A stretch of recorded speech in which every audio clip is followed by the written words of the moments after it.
Good morning guys. Diri ka ko ron sa Lake Cebu.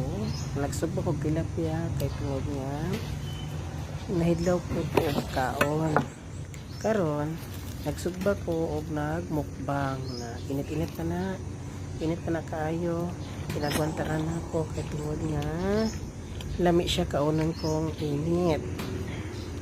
Init siya tanawa ka aso-aso pa ang yang kainit. Dami juga ayo ako rajut na isa inubos na ako mga ang isa ka bilog ng tilapia mura malapit sa 1 kilo may sasawa na po ko